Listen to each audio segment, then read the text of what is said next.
Li Wu-jin walked into the big white room at the Galactic Survival Academy. His boots made soft sounds on the smooth floor. The ceiling was very high, and strange blue lights hung from above. He had never seen a place like this before. Two tall, alien creatures stood behind a long metal desk. They had gray skin and 4 arms each. Their eyes were bigger than human eyes, and they glowed a little bit in the dim light. These were the Thektar people who ran the academy. "So you are the human," said the first alien. His voice was deep and rough. "I am Director Krelmos. This is Senior Instructor Velandra." Wu-jin bowed his head a little. "Yes, sir. I want to become a survival instructor for space travel." Velandra made a sound like laughing, but it was not friendly. "A human survival instructor? We have never had one before. Your kind is too soft, too weak." "Many strong warriors have tried our forest trial," Krelmos said. "Big Gorlak fighters who can lift heavy rocks. Smart Zenthari scouts who can solve hard puzzles. They all failed. What makes you think you can pass?" Wu-jin stood up straight. "I grew up in the mountains of Earth. My grandfather taught me how to live in the forest. I know how to find food and make shelter." The two aliens looked at each other. Their big eyes seemed to be talking without words. "The trial is on planet Vera 7, Velandra explained. "The Crimson Forest is full of danger. There are shadow moths that hunt at night, thorn vines that can poison you. The weather changes fast from very hot to very cold." She picked up a small bag from the desk. "You get only these things: a knife, something to start fires, pills to clean water, and a signal device for when you give up." Krelmos stood up tall. All 4 of his arms moved as he talked. 7 days. That is how long you must stay alive. Most creatures build holes in the ground or small huts. They spend all their time looking for food and hiding from predators. No human has ever lasted more than 3 days, Velandra added. The longest time was a Zenthari female who made it 5 days. She was very clever. Wu-jin took the bag. It was lighter than he thought it would be. "When do I start?" "Now," Krelmos said. "Follow me." They walked through long hallways with white walls. Other aliens moved past them. Some looked like birds with no feathers. Others had many legs like spiders. All of them stared at Wu-jin as he walked by. The transport ship was small and round. Wu-jin sat in a chair that was too big for him. The aliens did not talk during the trip to Vera 7. When they arrived, Wu-jin looked out the window. The planet was covered in red trees. The forest looked thick and dark. Even from high above, he could see that the trees were very tall. The ship landed in a small clearing. Hot air rushed in when the door opened. It smelled like flowers and dirt and something else he could not name. "This is where you begin," Velandra said. She pointed to a spot in the middle of the clearing. "We will watch you from cameras hidden in the trees. Do not try to find them." Krelmos handed him a small water bottle. "Remember, 7 days. Most humans call for help after 1 day." Wu-jin stepped out of the ship. The ground was soft under his feet. Red leaves covered everything like a thick carpet. The air was warm and wet. The ship flew away quickly. Soon Wu-jin was alone in the quiet forest. He opened the bag and looked at his things. The knife was sharp and strong. The fire starter was simple but good. The water pills were small and white. The signal device was red and had 1 big button. Wu-jin put everything in his pockets except the knife. He kept that in his hand. The trees around him were huge. Their trunks were as wide as small houses. The bark was dark red and looked very thick. The branches started high up, maybe 15 or 20 feet from the ground. Most people would look for a place to dig or find a cave. Wu-jin did something different. He walked to the biggest tree and put his hand on the bark. It felt rough but strong. He looked up at the branches. They were thick and spread out in all directions. Some of them crossed over branches from other trees. "Perfect," he said to himself. Wu-jin began to walk around the tree. He was looking for something special. On the backside, he found what he wanted. The bark had deep lines in it, like steps going up the trunk. He put the knife between his teeth and started to climb. The bark was rough against his hands, but it gave him good grip. His feet found small places to step. Slowly, he climbed higher and higher. When he reached the first big branch, he sat down to rest. From up here, he could see far across the forest. The red leaves made everything look like it was on fire. He could also see things moving on the ground below, dark shapes that walked on 4 legs. These must be the shadow maws that the aliens talked about, but they were far below him. They could not climb trees. Wu Jin smiled. This was going to be easier than the aliens thought. He stood up on the branch and began to walk along it. The branch was thick enough to hold his weight easily. It led to another tree, and the tree's branches led to more trees. This was like a highway in the sky. He could travel from tree to tree without ever touching the ground. As the sun began to set, Wu Jin found the perfect spot. 3 big branches came together to make a natural platform. It was flat and strong, and other branches grew around it like walls. He took out his knife and began to cut smaller branches. He would need many pieces of wood to build what he had in mind. Far below, cameras hidden in the trees watched him work. In the academy, aliens stared at screens and tried to understand what the human was doing. "Why is he not looking for food?" asked one monitor. "Why did he climb so high?" asked another. But Wu Jin was not worried about what the aliens thought. He had work to do. By morning, they would see something that no creature had ever built in their forest trial before. The sun came up slowly through the red leaves. Wu Jin had worked all night. His hands were sore, but he felt good about what he had built. The platform between the 3 branches was now covered with smaller branches. He had used strips of bark, like rope, to tie everything together. It was not pretty, but it was strong. In the academy monitoring room, Kim Hae-won stared at her screen. She was a young alien with blue skin and long, thin arms. Her job was to watch the trial and write reports. "What is he doing?" she asked Park Sora, who sat at the next screen. Park Sora had green skin and big round eyes. She had been watching trials for many years, but she had never seen anything like this. "I do not know," Sora said. "All the other creatures build on the ground. They dig holes or make small huts from mud and sticks." On the screen, they watched. Wu Jin cut more branches. He was making them all the same length. Then he laid them across the platform like a floor. "He is very high up," Hae-won said. 15 feet at least.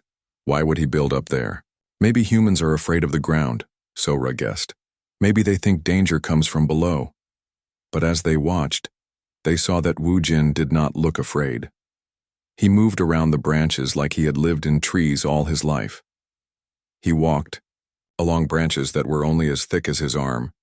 He swung from one branch to another with no fear. "Look at how he moves," Hae-won said. "Like the tree creatures from planet Zix-9, but humans are not supposed to be good at climbing." Wu Jin had finished his floor. Now he was working on walls. He cut long, straight branches and stuck them up like fence posts. Then he wove smaller branches between them. The work was slow, but Wu Jin did not seem to be in a hurry. Sometimes he stopped to rest.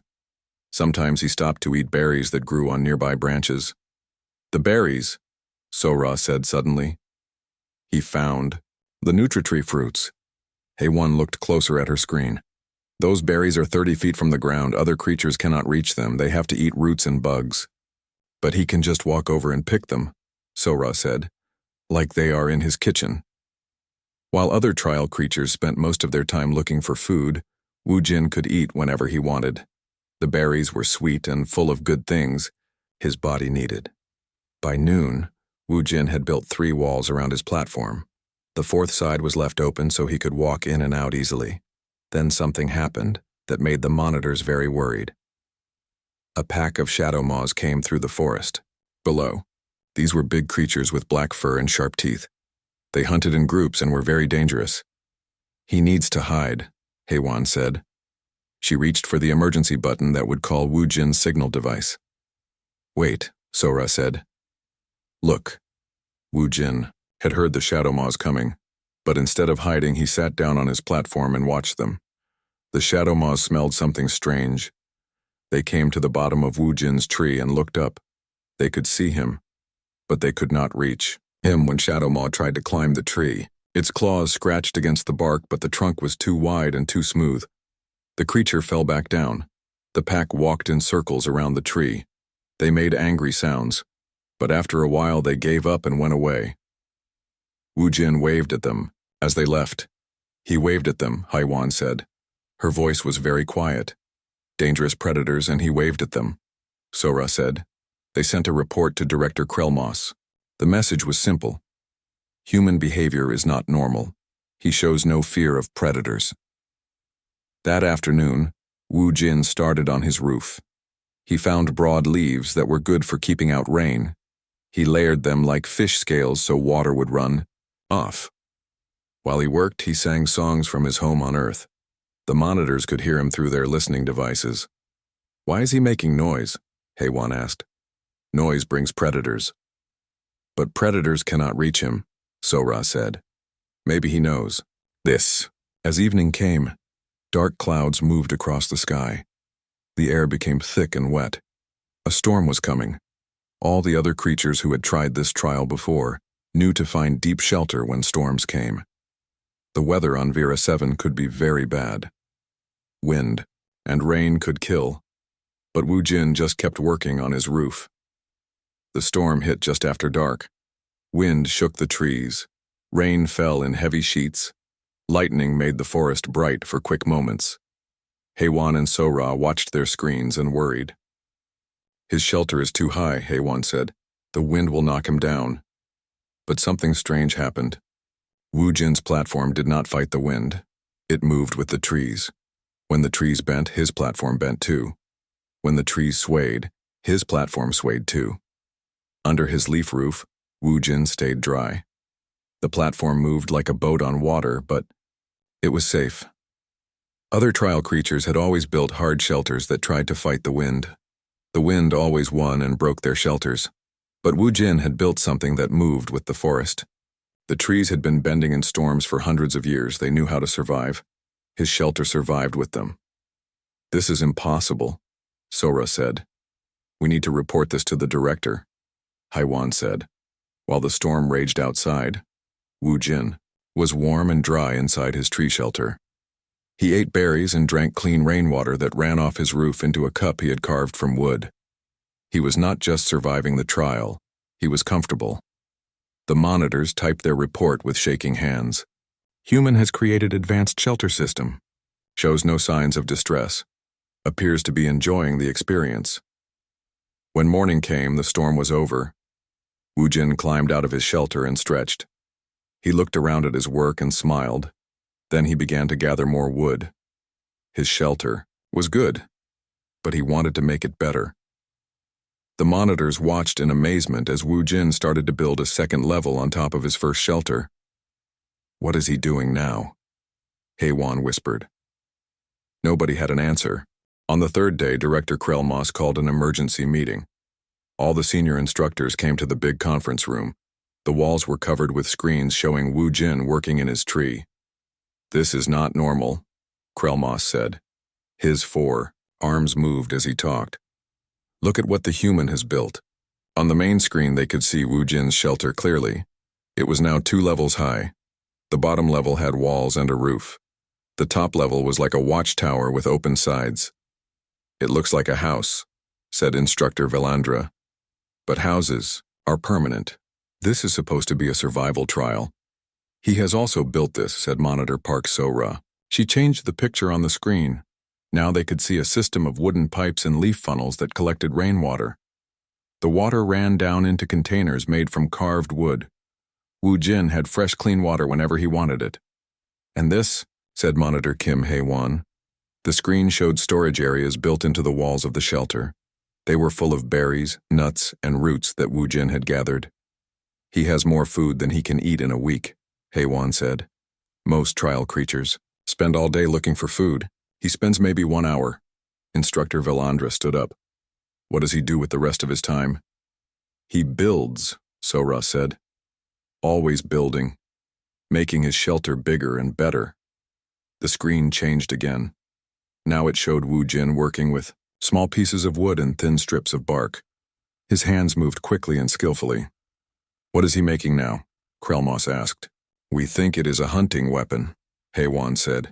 He is bending a piece of wood and attaching string to both ends. They watched as Wu Jin finished his bow. Then he made arrows from straight sticks. He put sharp points on the arrows using pieces of stone he had found. A bow and arrows, Velandra said. We did not give him those tools. He made them himself, Sora said, with just his knife and materials from the forest. Wu Jin tested his bow by shooting arrows at a tree trunk. His aim was very good. The arrows stuck deep in the bark. Now he can hunt the small flying creatures that live in the trees, HFY said. Fresh meat to go with his berries and nuts. Krelmos sat down heavily in his chair. In 3 days, he has built a house, a water system, a food storage system, and hunting weapons. Other creatures are lucky if they find enough food to stay alive for 1 day. There is more, Sora said quietly. The screen changed again. This time it showed the top level of Wu Jin's shelter. He had hung small objects from strings. They moved in the wind and made soft sounds. What are those? Velandra asked. We think. They tell him about the weather, HFY said. When the wind changes direction, the objects move different ways. When the air gets wet before a storm, some of them change color. A weather prediction system, Krelmos said, made from forest materials. He also carved these, Sora said. The screen showed small wooden figures that looked like animals. They were very detailed and beautiful. Velandra stared at the screen. He is making art? During a survival trial? It gets worse, HFY said. She sounded afraid. Yesterday evening he was singing again. But this time he was also dancing. Dancing? Yes. On his platform, 15 feet above the ground, surrounded by dangerous predators, he was dancing. The room was very quiet. All the instructors looked at each other with worried eyes. Director, Velandra said slowly, I think we have a problem. This human is not trying to survive our trial. He is enjoying it. Meanwhile, in the forest, Wu Jin was working on his latest project. He had noticed that some branches from nearby trees reached close to his shelter. With a little work, he could connect them. He cut and shaped wood to make bridges between the trees. Soon he could walk from his main shelter to 3 other trees without ever touching the ground. In one tree, he built a small platform for hunting. It gave him a good view of the flying creatures he liked to catch with his bow. In another tree, he built a workshop where he could make tools and carve wood. He kept his knife sharp by rubbing it on smooth stones. In the third tree, he built a sleeping area. It was quiet there, away from his main shelter. The bed was made from soft moss and leaves. He has built a village in the trees, Sora reported to the director. Multiple buildings connected by bridges. How is this possible? Krelmos asked. He has only basic tools. Sir, said a new voice. It was Choi Minho, a research assistant who studied different alien species. I have been looking at human history files. What did you find? Krelmos asked. Humans evolved from creatures that lived in trees, Minho said. Millions of years ago, before they walked on the ground, they lived in the branches. The room was very quiet. Their ancestors built nests in trees, Minho continued. They knew how to move through branches, how to build with wood, how to use trees for safety and shelter. But that was millions of years ago, Velandra said. Yes, but the knowledge is still inside them, Minho explained. Deep in their brains, humans remember how to live in trees. Most humans never use this knowledge because they live in cities now. But this human, Wu Jin, he knows. Krelmos looked at the screens showing Wu Jin's tree village. So when we put him in a forest, we gave him the perfect environment for his species. Yes, sir, Minho said. For him, this is not a survival trial. This is like coming home. On the screen, they watched Wu Jin add decorative carvings to his bridges. He was not just building for survival anymore. He was building for beauty. What do we do? Velandra asked. Krelmos was quiet for a long time. Then he said, we watch, and we learn. But privately, he was thinking about something else. If one human could do this, What could many humans do? What could humans do in any forest, on any planet? For the first time in his long career, director Krellmoss was a little bit afraid of the small creature dancing in the trees. By the 5th day, Wu Jin's tree village had become something amazing. What started as a simple shelter was now a complex system of platforms, bridges, and rooms spread across 7 different trees. The main building had 3 levels. The bottom level was for storage and cooking. The middle level was his main living area with carved furniture and decorative walls. The top level was an observation deck where he could see far across the forest. Monitor Kim Hae-won walked into the emergency meeting room. Her hands were shaking as she carried a thick folder of reports. "Director," she said to Krellmoss, "we have a serious situation." "Show me," Krellmoss said. Hae-won put a large photo on the table. It showed Wu Jin's tree village from above. "This was taken this morning by our flying camera." All the instructors stared at the photo. The tree village looked like a small town. There were multiple buildings connected by bridges and rope systems. Gardens grew on some platforms where Wu Jin had planted useful plants. "He has a pulley system." Hae-won pointed to a corner of the photo. "He can lift heavy things from the ground to his platforms without climbing down." "And look here," said Park Sora, pointing to another area. "He built a water system that brings clean water to every platform. It uses gravity and bamboo-like pipes." Director Krellmoss studied the photo carefully. "How many rooms does he have now?" 12, Hae-won said. "A kitchen, a bedroom, a workshop, a storage room, a library where he keeps carved wooden books, a bathroom with running water, a hunting blind, a weather station, and 4 other rooms we are not sure about." "A library?" Instructor Valandra asked. "He carves pictures and symbols into pieces of wood," Sora explained. "We think he is keeping records of what he learns about the forest, like books made from wood." Research assistant Choi Min-ho looked worried. "Director, there is something else. Something we just discovered this morning." "What?" "The Thornvine invasion started early this year," Min-ho said. "It happens every few years when the poisonous vines spread quickly across the forest floor. It usually kills any creatures living on the ground." Krellmoss felt cold. "When?" "It started 2 days ago. The entire forest floor is now covered with toxic thorn vines. Any creature touching them gets very sick and dies." Everyone looked at the screens showing the forest. The ground was covered with thick green vines that had purple flowers. The vines moved slowly like snakes. "This is the most dangerous part of our trial," Valandra said. "The thornvine invasion is why most creatures fail. They have to leave their ground shelters and try to escape." "But the human," Hae-won said quietly. "The human is 15 feet above the thorn vines," Min-ho finished. "He is completely safe." On the main screen, they watched Wu Jin walk across one of his bridges. Below him, the deadly vines covered everything. But he was above them, safe in his tree village. "He does not even know about the danger," Sora said. "Look at him." Wu Jin was working on his latest project. He was building what looked like a greenhouse on one of his platforms. He had made clear walls from tree sap and was growing food plants inside. "He is farming," Valandra said in a whisper. "During a survival trial, he is farming." "Sir," Hae-won said, "we need to talk about ending the trial early." "Why?" Krellmoss asked. "Because he is not just surviving. He is thriving. He has built a permanent settlement. If we leave him there much longer, he might decide to stay forever." They watched as Wu Jin harvested vegetables from his tree garden. He had tomatoes, peppers, and green leafy plants growing in containers he had made from carved wood. "Yesterday he started making furniture," Sora reported. "Chairs, tables, and a bed with a soft mattress made from collected moss and bird feathers. He also built a bathroom with running water and a waste disposal system," Hae-won added. "It is cleaner than some of our academy facilities." Instructor Valandra stood up and paced around the room. "In 5 days he has created a civilization. Other species take years to build permanent settlements. He did it with just a knife and materials from the forest." "There is more," Min-ho said. Our long-range cameras show that he has started building in trees that are further away. His settlement is growing.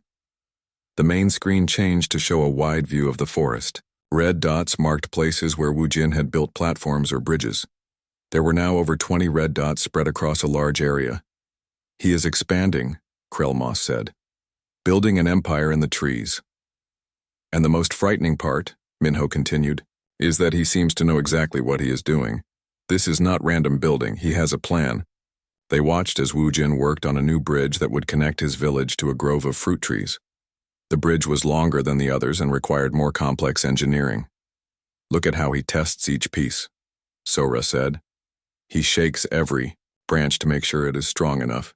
He measures distances with his hands and arms. He knows exactly how much weight each part can hold. Where did he learn these skills? Valandra asked.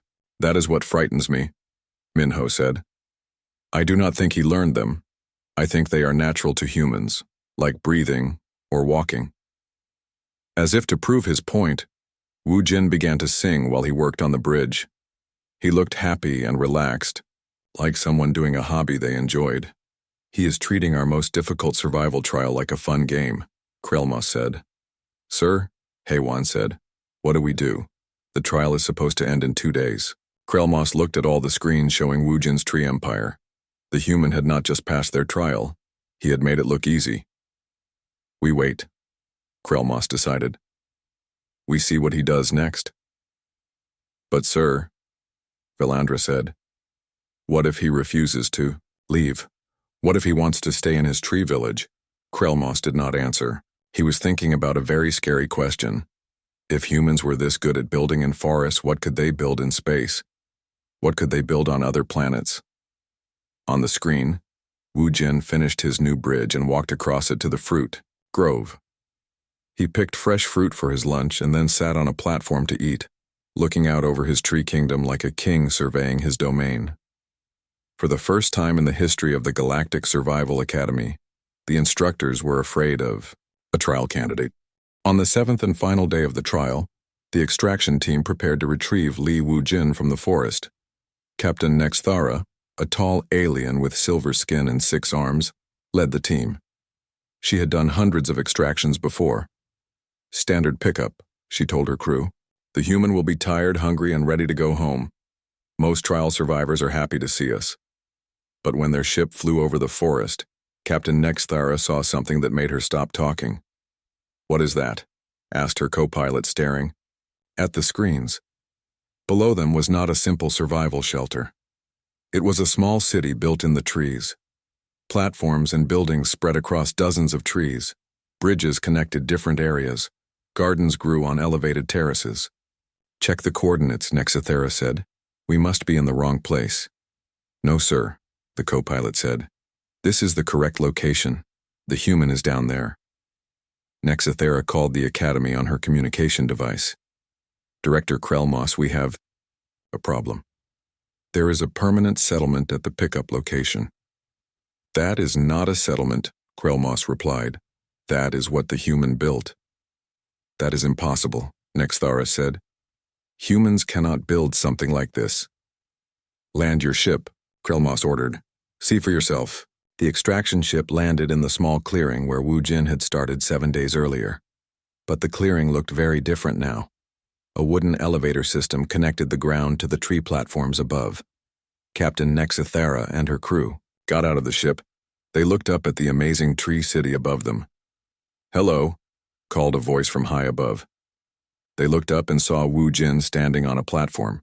He was clean, well-dressed in clothes made from forest materials and smiling. Are you here to pick me up? He called down. Yes, Nexthara called back. Come down, please. Can you come up instead? Wu Jin asked. I want to show you what I built. Nexthara looked at the wooden elevator. It was a platform that could be pulled up and down with ropes and pulleys. It looked safe and well made. Is it safe? She asked. Very safe, Wu Jin said. I tested it with heavy rocks. It can carry 6 people. The extraction crew climbed onto the elevator platform. Wu Jin operated the pulley system from above and lifted them smoothly up to his tree village. When they reached the main platform, Captain Nexathara could not believe what she saw. The platform was large and well built. It had a wooden floor, carved railings, and a roof that kept out rain. Furniture made from carved wood was arranged in a comfortable living area. "Welcome to my home," Wu Jin said proudly. "Would you like a tour?"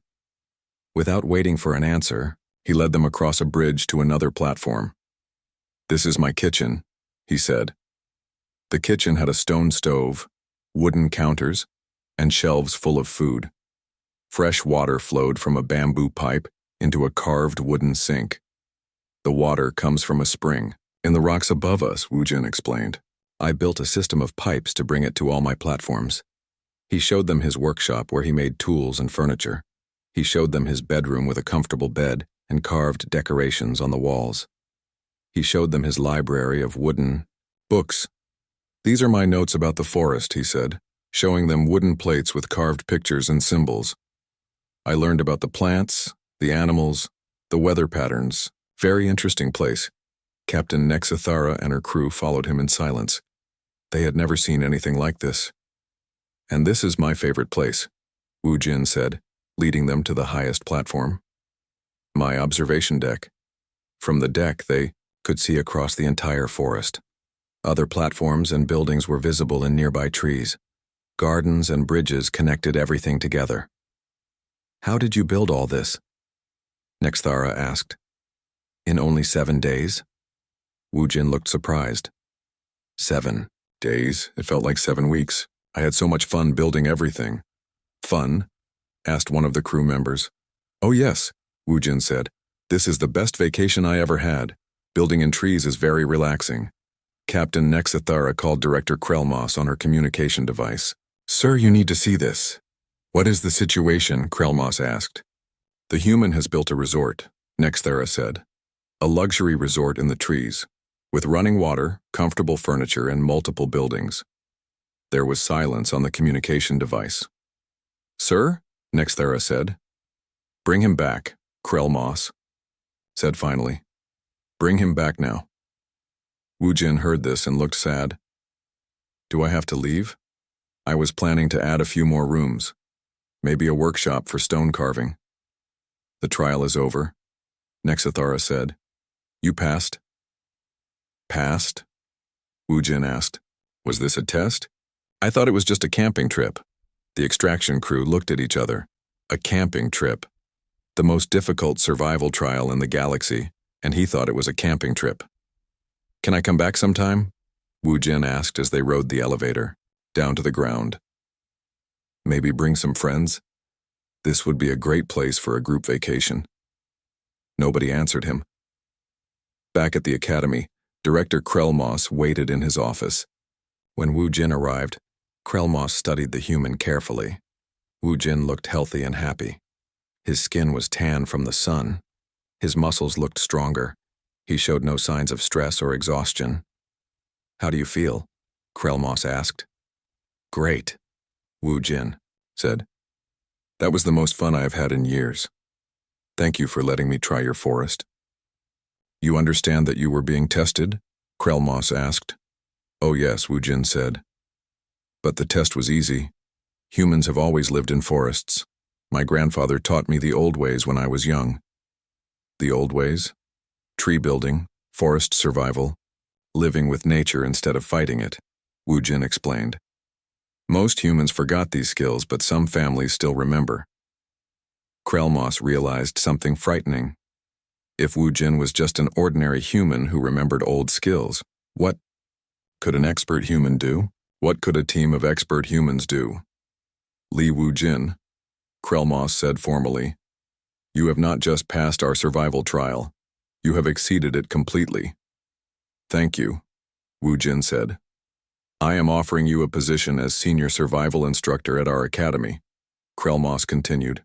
"You will teach other species what you know about forest survival." Wu Jin smiled. "Can I teach them to build tree houses?" "Yes," Krelmos said. "You can teach them whatever you think they need to know." "Wonderful," Wu Jin said. "When do I start?" As Wu Jin left the office, Krelmos sat alone and thought about the future. Humans were coming to the galaxy, And if they were all like Wu Jin, everything was going to change. He looked out his window at the stars and wondered what other surprises the human species would bring to the universe. In the forest on Vera 7, Wu Jin's tree village stood empty, but not abandoned. The Academy had decided to preserve it as a permanent research station. Scientists from many species would come to study how the human had built so much with so little. They would call it Wu Jin's folly, but everyone who saw it knew the truth. It was not folly, it was genius, and it was just the beginning of what humans could do among the stars.